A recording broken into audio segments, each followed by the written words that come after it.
শোনো, আমি অফিসে গেলাম। এই একটু দাঁড়াও। কি হয়েছে বলো। 10,000 টাকা দিয়ে দাও না, ঘরের জিনিসপত্র সব শেষ হয়ে গেছে, অনেক কিছুই কিনতে হবে। আচ্ছা ঠিক আছে, এই নাও ধরো। ঠিক আছে। হ্যাঁ ঠিক আছে। আচ্ছা ঠিক আছে, তাহলে আমি গেলাম, আমার দেরি হয়ে যাচ্ছে। বিথি, তুমি চলে গেছো? আমি তো তোমার অপেক্ষায় ছিলাম। হ্যাঁ কেন? বলছি আমাকে 5,000 টাকা দাও তো। 5,000 টাকা? আমি তো সকালবেলায় তোমার সংসারে কি কি জিনিসপত্র লাগবে আমি তো সেই জন্যই টাকা দিয়ে গেলাম, এখন আবার কিসের জন্য টাকা লাগবে? আসলে আমি একটা নতুন জুতা কিনছি তো, এই জন্য 5,000 টাকা লাগবে। 5,000 টাকার জুতা? আচ্ছা ঠিক আছে দিচ্ছি, এই নাও ধরো। ধন্যবাদ বিথি। ইসরে, আজকে কত দেরি হয়ে গেল। এ বিথি, শোনো না, আমারে 5-6 হাজার টাকা দিয়ে যাও না। কেন? বাজার হাট করার জন্য তো আমি তোমার টাকা দিয়ে দিয়েছি। আসলে বন্ধুদের সাথে একটু ঘুরতে যাবো তো, এই জন্য চাইলাম। আচ্ছা দাঁড়াও, দিতে আসি। এই নাও ধরো এটিএম কার্ড। আর একটা কথা শোনো, ভুলভাল কিন্তু 1 টাকাও খরচা করবে না। আচ্ছা ঠিক আছে। যাচ্ছি আমি, আমার দেরি হয়ে যাচ্ছে। আচ্ছা ঠিক আছে, টাটা। আরে ও এতগুলো টাকা কেন খরচা করতেছে? ওরে তো আমি বলছিলাম অল্প কিছু টাকা খরচা করতে, আর ও যদি এত টাকা এটিএম কার্ড থেকে খরচা করে তাহলে তোমার সব টাকা বের হয়ে যাবে। ওগো তুমি কোথায়? কি হলো, আমার কথা কি কানে যাচ্ছে না? ঘর থেকে বের হও।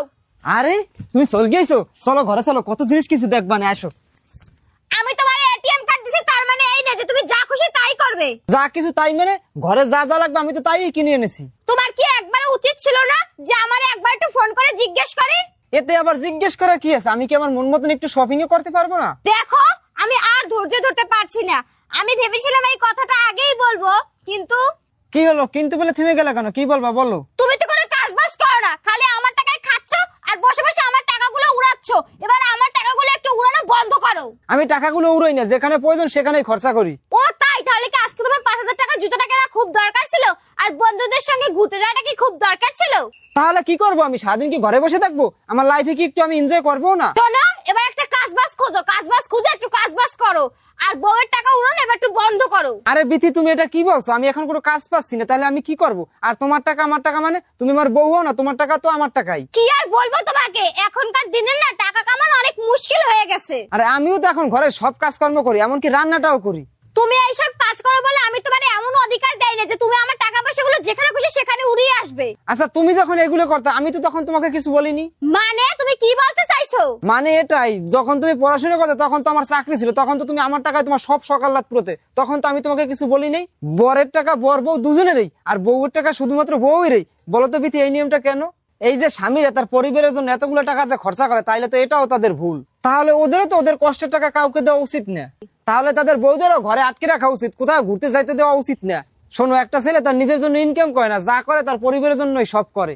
আর সেই ছেলেটাই যখন ইনকাম করা বন্ধ করে দেয়, তার নিজের পরিবারের কাছেই তার সম্মান থাকে না। এটা একদম সত্যি। একটা ছেলের যখন ইনকাম থাকে না তখন তাকে কেউ সম্মান করে না। আর একটা ছেলে সারাদিন খাটে তার সংসারের জন্য, তার ছেলে মেয়ের জন্য। সে সারাদিন পরিশ্রম করে এটা ভেবে তার পরিবারের সবাই যেন ভালো থাকে, সুখে থাকে। কিন্তু একটা মেয়ে সেটা ভাবে না। একটা মেয়ে যখন ইনকাম করে সেটা নিজের জন্য ইনকাম করে।